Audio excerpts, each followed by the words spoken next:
A charcoal fire is mentioned in today's gospel, an insignificant detail, but curiously, it's mentioned 2 times in the Gospel of John. First, when Peter denied 3 times that he even knew Jesus. And second, in today's gospel, when Peter affirms 3 times that he loves Jesus. First, the thrice denial.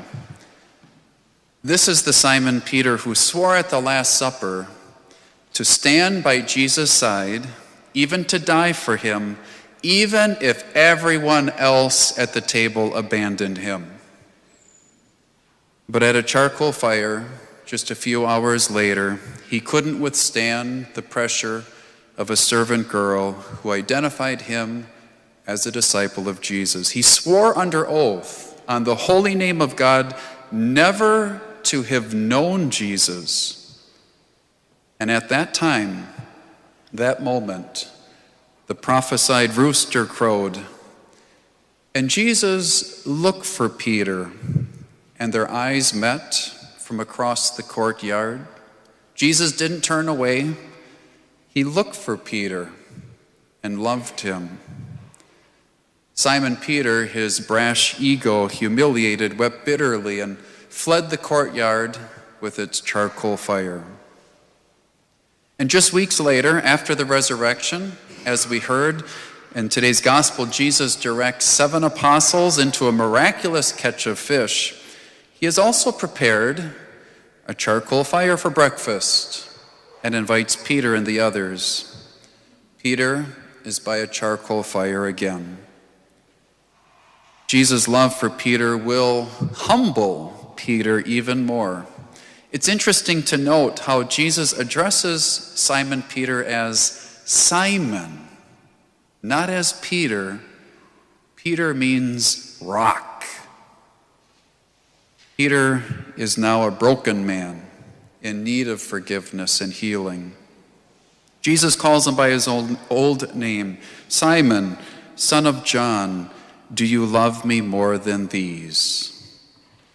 This must have been hard for Peter to answer, because Jesus is asking him in the presence of 6 other apostles, do you love me more than these other 6?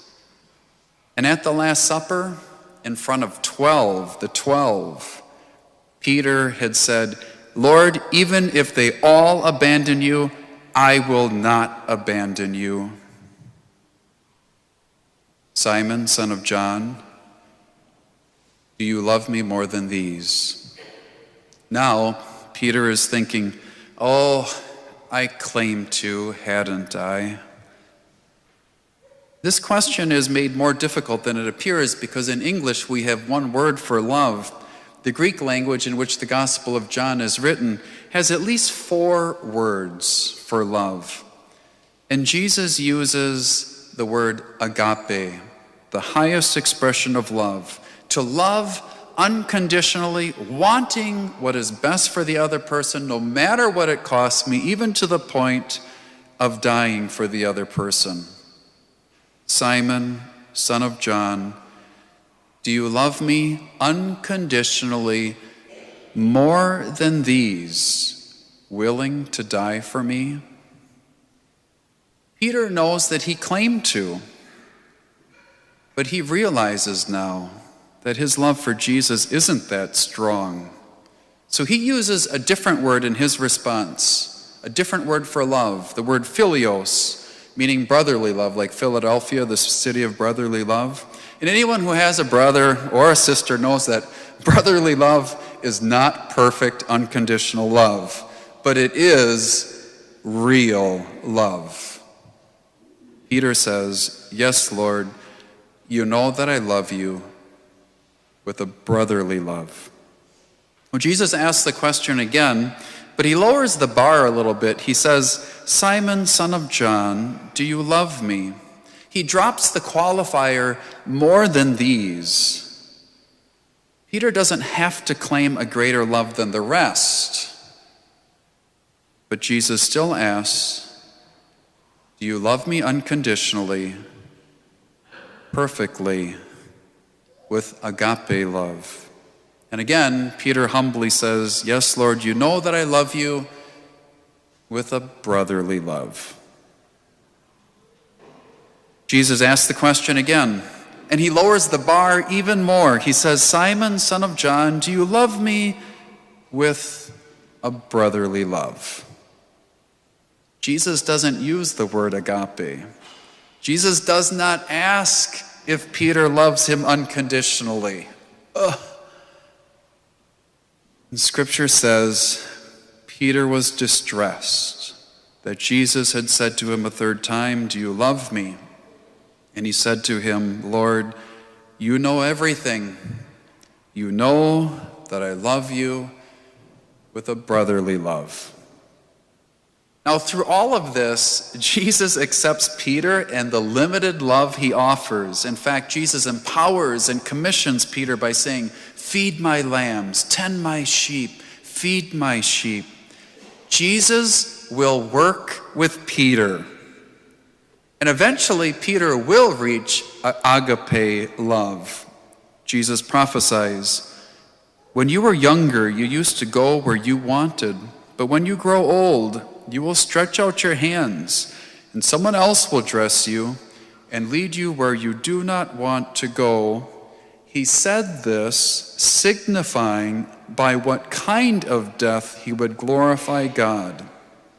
According to legend, Jesus was crucified, but before he was crucified, he told his executioners, I am not worthy to die like my master. And so they crucified him upside down. Peter reached the ultimate level of love, unconditional, agape, martyrdom. He gave everything for Jesus. Peter had learned a lot from that first charcoal fire to the next, and he continued to learn more throughout his life. I'd like to conclude with this question. Honestly,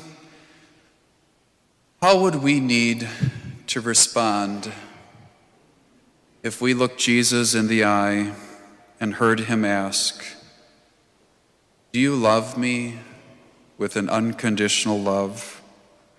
Are you willing to do whatever it takes without counting the cost? However we respond, Jesus accepts each one of us, whether our love is great or small, perfect or imperfect. Jesus will continue to work with us and through us and challenge us in the hope that our love will become perfect and unconditional.